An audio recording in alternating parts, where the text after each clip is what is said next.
Hey everyone, welcome back to Web3 Founders Real Talk. Today we have Tian, the CEO of Pendle. He will be sharing some inspiring stories, revealing their triumphs and challenges, plus offering a priceless insights that may have you itching to join the Web3 revolution. Welcome, Tian. Yeah, thanks for having me. Well, would you mind telling us a little bit about yourself and your project? Sure. So, so I'm Tian. I started out in crypto relatively early on, and this was me when I was still back in school, serving as a research assistant to a professor, and was tasked to look into different business models within the fintech sector. And I think I personally got inspired by a business that utilizes Bitcoin as a tool for money remittance. And the outcome of it was that it was able to offer the same kind of service at a fraction of the cost of compared to the other incumbents. So that got me really interested in the blockchain technology and also like just cryptocurrency in general. And so I took a deeper dive into it. And I mean, coincidentally, this was also around like 2014, 2015 period. So there was a round of hype around, among like the Ethereum communities, because they were looking to do an ICO, and that whole notion about being a supercomputer and having smart contract features excites me, because I thought there were a lot of possibilities that could be enabled as a result of that. So again, like went deeper into it. But for me personally, because I wasn't a technical person, I wanted to be involved in a movement. So I had to figure out ways to get myself involved. And the way I went about it was to help out and set up a Ethereum Singapore community and aggregated resources that we could share with community members.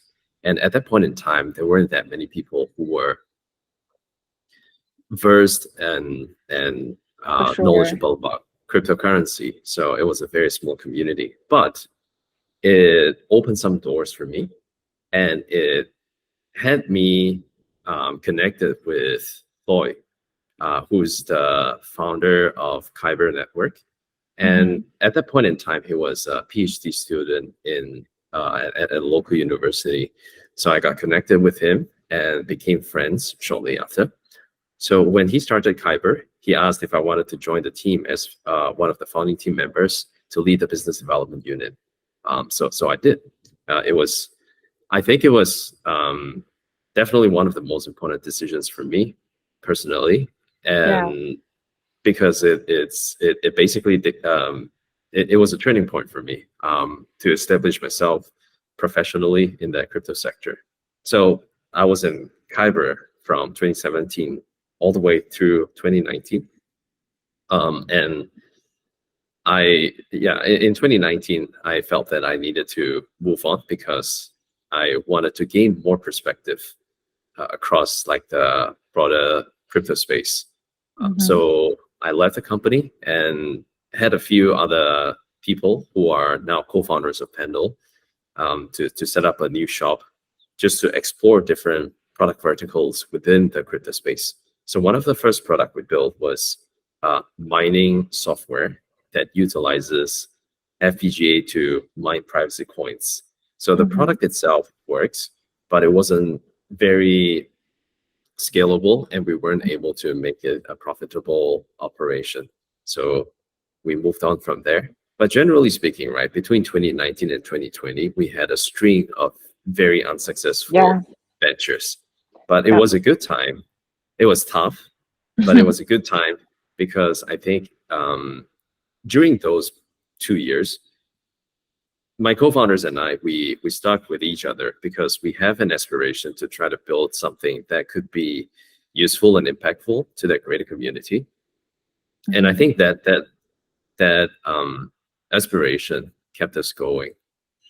So, fast forward, we were farming like a lot of food coins in 2020. This was like around August, September period of 2020, DeFi summer.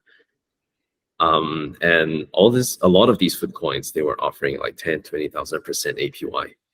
And as much as we enjoy the APYs, we were also keenly aware that the APYs were fleeting. But there was no way for us to lock in the rates at our desired APY. And that really triggered us to think about a product solution that could cater to our innate needs for certainty and predictable outcome. So that was the primary motivation of just thinking about fixed rate products. And also, I think at a point in time, like the thesis was that if money continues to flow into the crypto space, right, then naturally there would be a demand for fixed rate products because, just looking at numbers, fixed rate products, they are one of the most important components of any financial sector.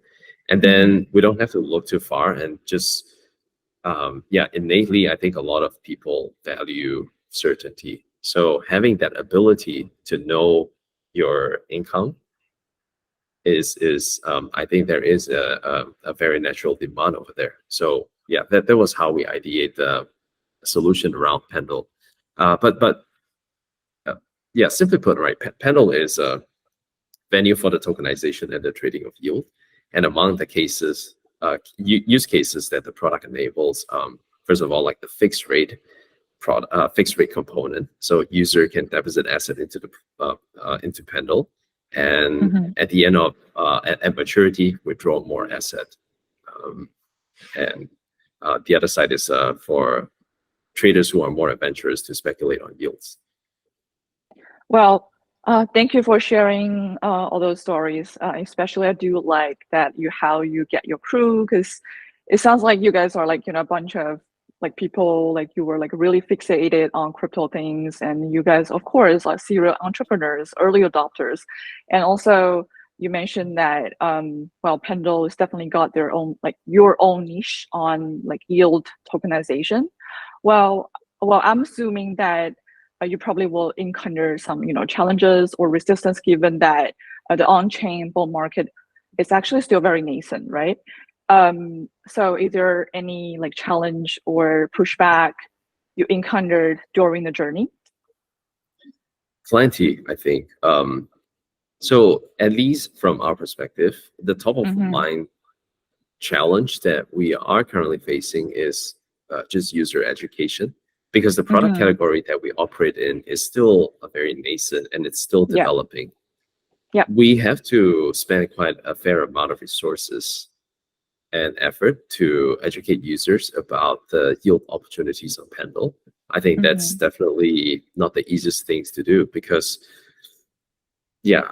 first of all, like Pendle is a derivative product, and to be able to appreciate what the protocol offers requires a pretty deep dive into the mechanics and the design of the protocol.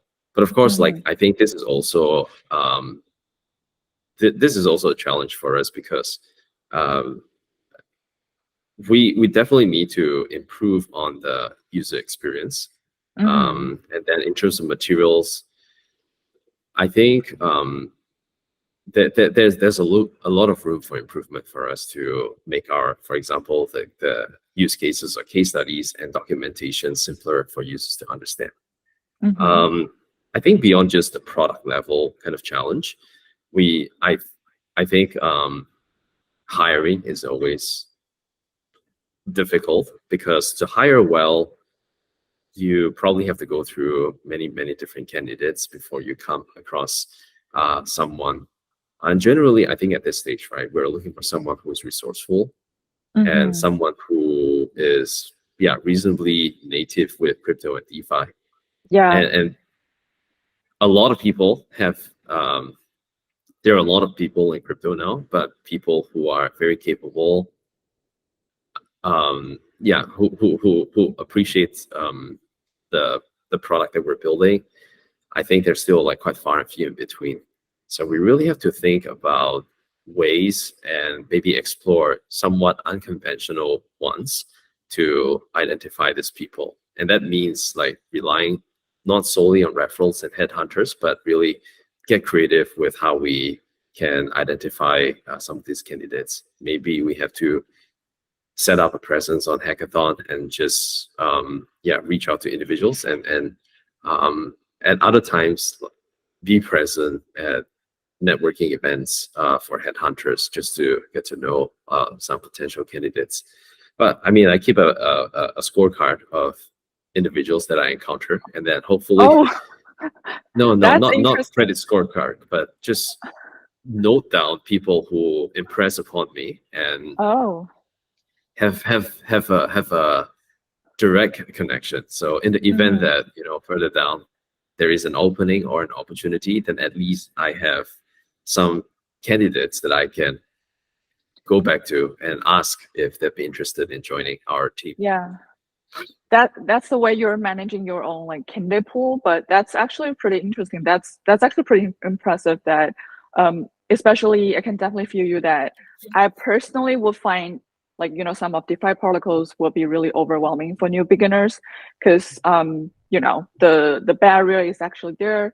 I guess the next step is always going to be, if we want to onboard like more people to this world, then we want to make things more easier and intuitive for people to use and more handy. Well, thank you for sharing that. Well, the next question would be one of the go-to question to all of entrepreneurs, because maybe we all aware of how challenging it could be for all the Web3 entrepreneurs, because the dynamic of the environment has been very challenging for all players, since there are like so many uncertainties, dynamics in the markets, and we may need to really stay on top of all those trends, and entrepreneurs may need to digest all those kind of things really well to keep their project not only like survive but also thrive. So what specific traits you will consider as a must-have from your like journey, because keep building up the project, you must know what will be the winning recipe for you. Yeah, I can share from my experience, but I think it really varies from individuals to individuals.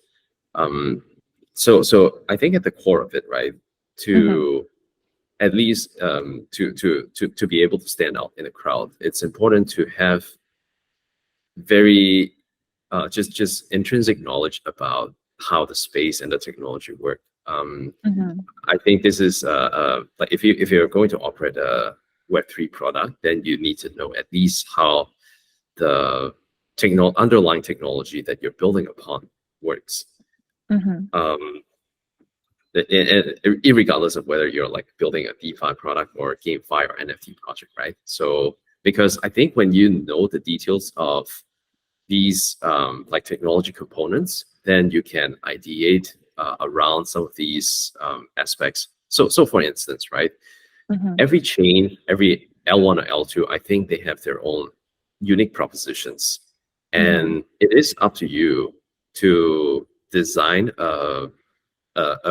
to design a product around these technology propositions. So maybe some chains have lower block space, and if you want to execute a more complex strategy in that that could fit within the block space, you would have to optimize your contract here and there to try to fit into that.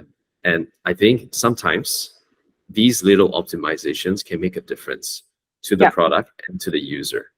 That means you don't have to pay as much gas, but at the same time, it allows you to execute something more complex and sophisticated that very few people can operate. And of course, like the protocols that have very bloated codes and contracts, they won't be able to do it as efficiently as your optimized contracts. And I think this is where the leaders and everyone else separate.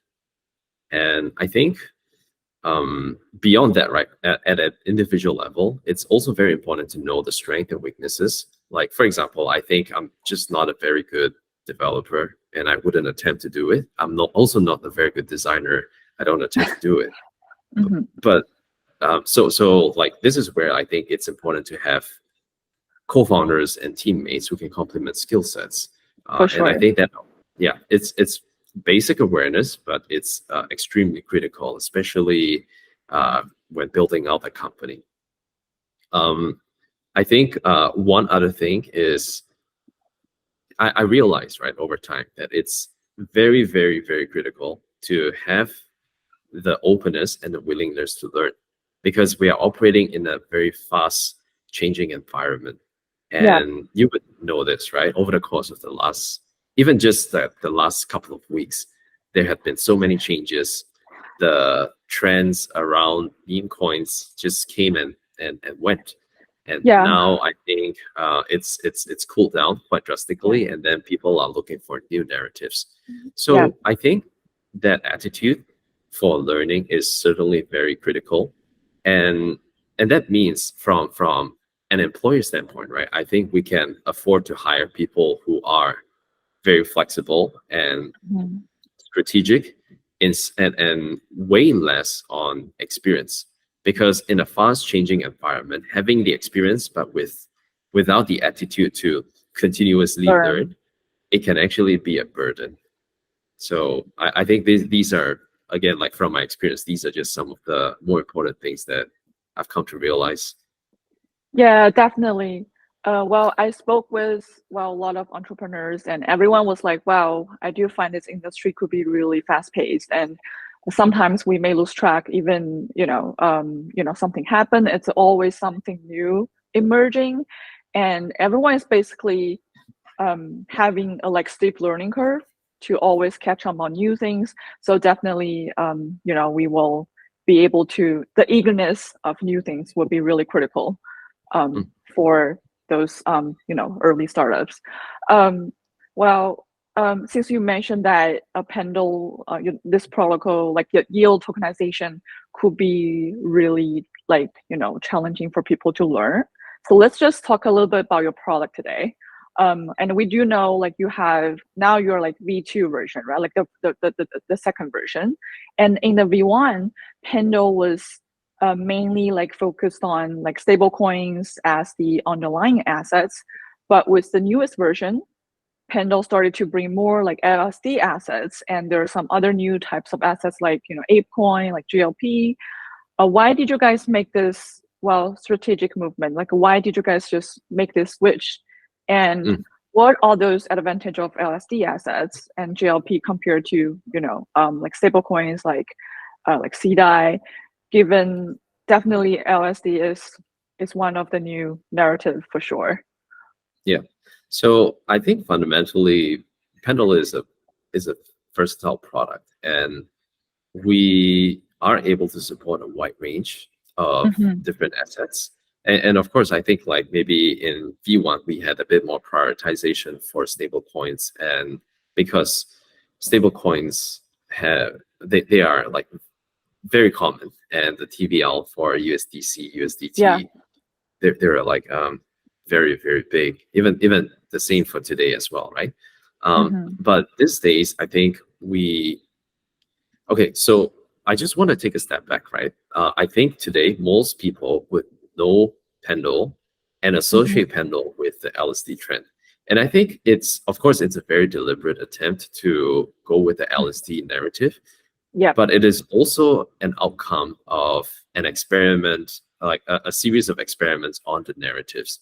So we actually tried many different narratives, but the one that stayed as a result after a few months of trial and error is LSD. So we thought that there is a very strong demand for LSD assets given the current market, and it makes sense for us to continue to invest resources and set up new pools. So yeah, to begin with, when we launched V2 end of last year, we actually have a stable coin pool. We have a more experimental pool in the form of LooksRare, and then shortly after we supported Ape, Ape coin, and then STETH. So yeah, in terms of the interest, right, we saw more organic traction around the ETH pool. So, and then at the start of this year, we also launched a market with Aura and Balancer and Rocket Pool. So the four protocols collectively announced like a more, a relatively interesting market, and the APY was relatively decent. So that caught on. That was the first time we saw like a serious traction around a market, and then we deployed the same kind of strategy around like a few other LSD, and they continue to do pretty well. So that like in short, that's how we were thinking about it. It's both push and pull. Like we tried some narratives, and the community feedback to us that the LSDs are more interesting to them. So we continue to double down on that. So again, I don't think like one product like asset category is more important than the other. In fact, our largest pool is actually GLP, which is a little more than $10 billion in liquidity.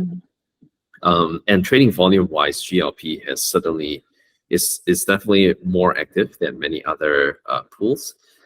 But it's just a different kind of narrative. And I think influencers and thought leaders who write about Pendle, they typically associate Pendle to LSD these days. Yeah, I mean, can tell like you guys are trying to like master the user intention a lot.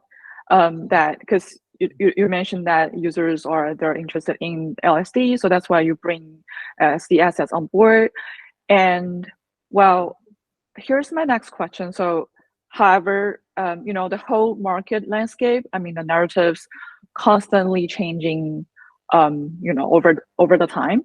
Well, does Pendle have any other like strategies to really maintain this kind of, the product, to keep it like innovative, to keep it appealing to like all of the community users? So from our perspective, I think again, like we're in the process of, we're still in a constant, like a process of constant learning. But I can share with you our experience so far. This year, now that the product is out, right? And I think the initial traction is relatively encouraging. We want to continue to build on top of that. So this year, our focus is going to be to grow the trading activity on the protocol and to grow the TVL. And to achieve that, it is important for us to stay on top of mind for users. Basically, we need to acquaint ourselves with the whole concept of yield trading and fixed rate. And whenever people think about either of these two concepts, right, they think about Pendle. So from there on, then we start to think about the different tactics that we could implement to achieve this particular objective, right? So I think what comes to mind is like we need to definitely stay on top of trends, which is why keeping a close eye on like what Twitter talks about is certainly very important. Look, I wish we have the scale, like we have.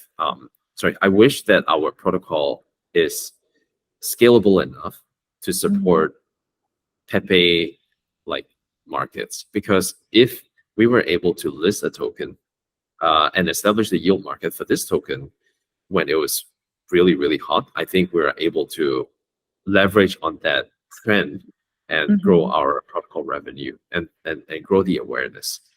But this is still a feature that we're implementing, because we need to certainly make our listing process a lot more robust. But hopefully in the future, we can capture these waves much more timely.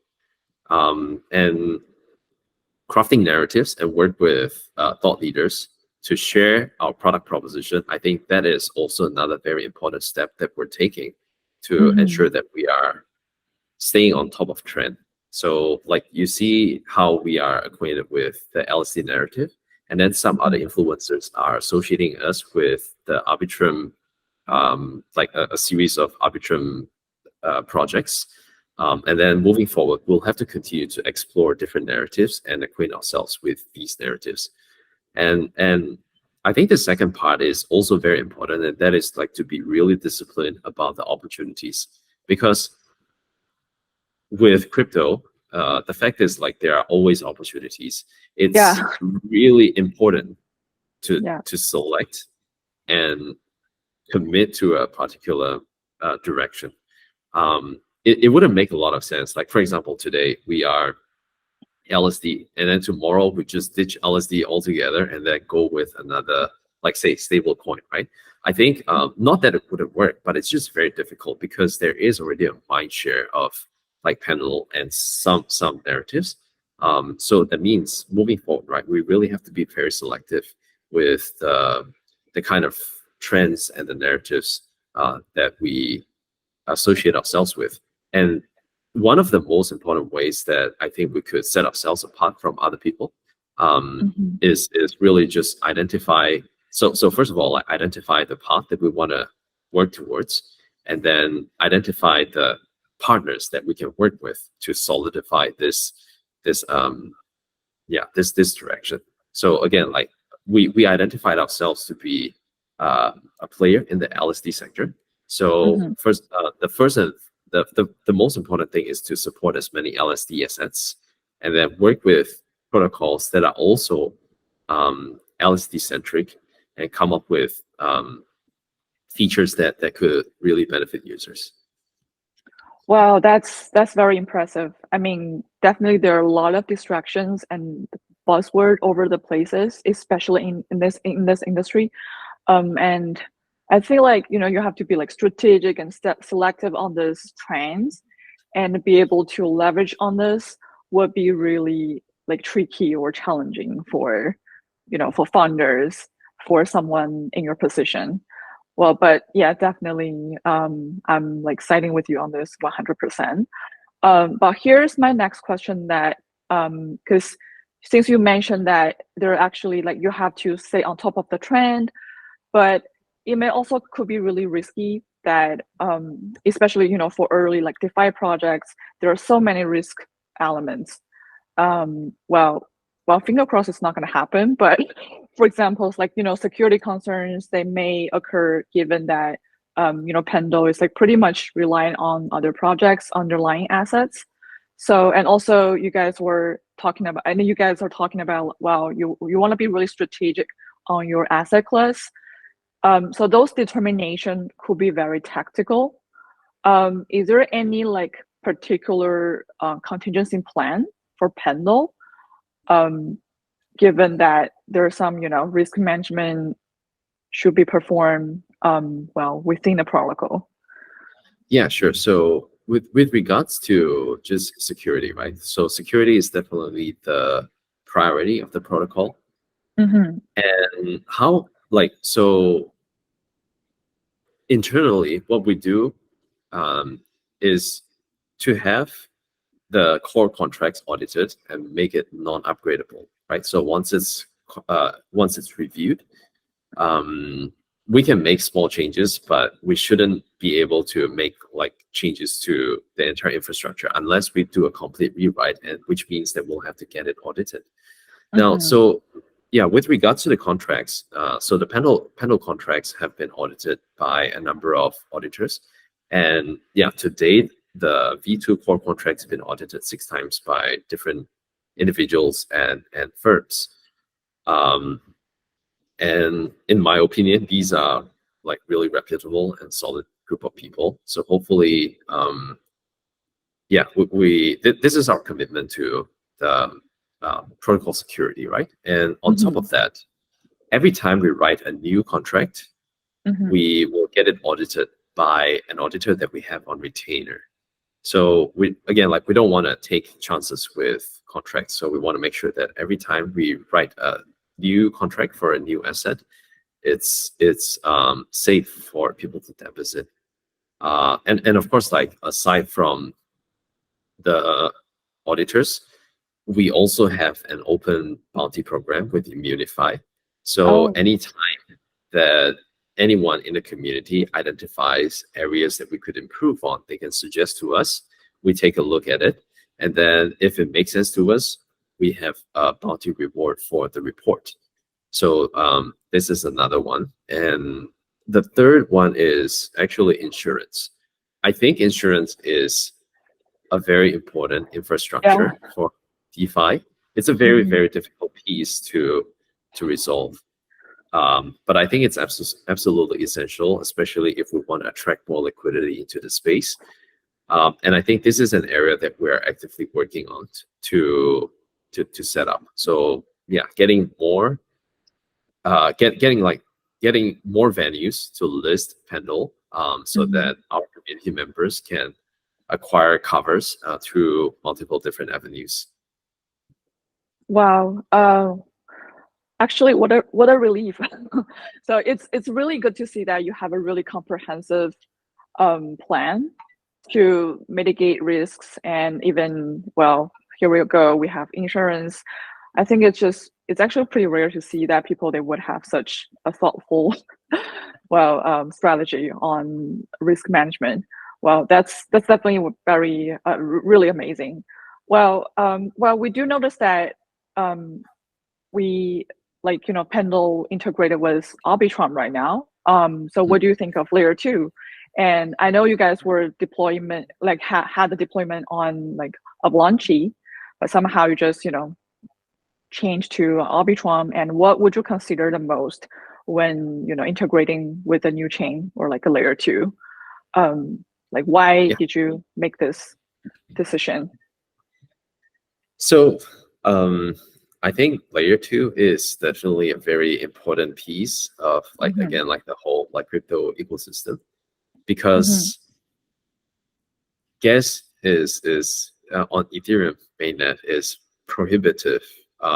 Like just to give you an example, right? During the last couple of weeks when meme coins really like took over the like DeFi and just crypto in general, the gas was very, very steep, and as a result of that, no one traded on ETH, no one traded on Pendle on the ETH deployment. The only trading activities that happened then was were the ones on Arbitrum. So because of that, I think because of the very prohibitive cost of executing a transactions on Ethereum, I think L2 has a natural role to play here to just to allow for, just to lower the barrier for people to participate in all the different activities. So so with regards to your question about Avalanche, we had an implementation on Avalanche for V1 back in 2021.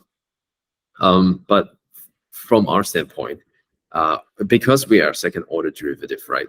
When we consider a new ecosystem to deploy Pendle on, there are primarily two considerations. The first one is we need to make sure that on a on any chain, the primitives like AMM, money markets, vaults are reasonably established, because otherwise there's really no point in having Pendle, right?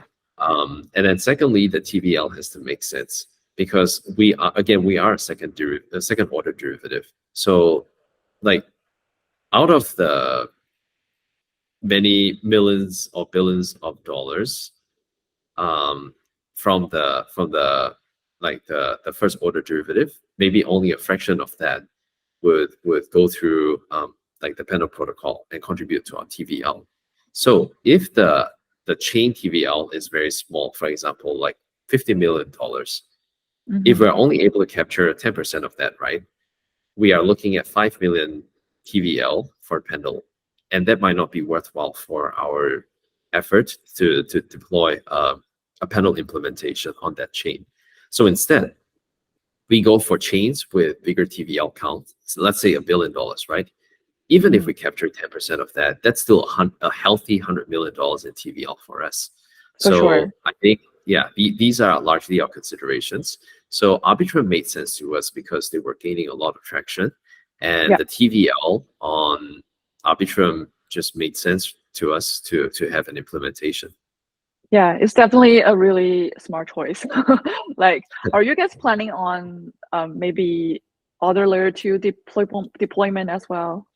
Yes, sure. So we are on a constant lookout for opportunities beyond just Ethereum and Arbitrum. And again, like when we look at other ecosystems, it's always the same consideration, right? Just the primitive and also the TVL. So I think at this stage, there aren't that many chains that can that have the same kind of influence as Arbitrum.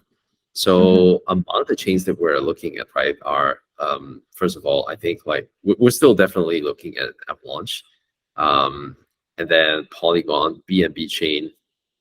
Yeah, these are just some chains that we're looking at without having decided which one we want to go forward with.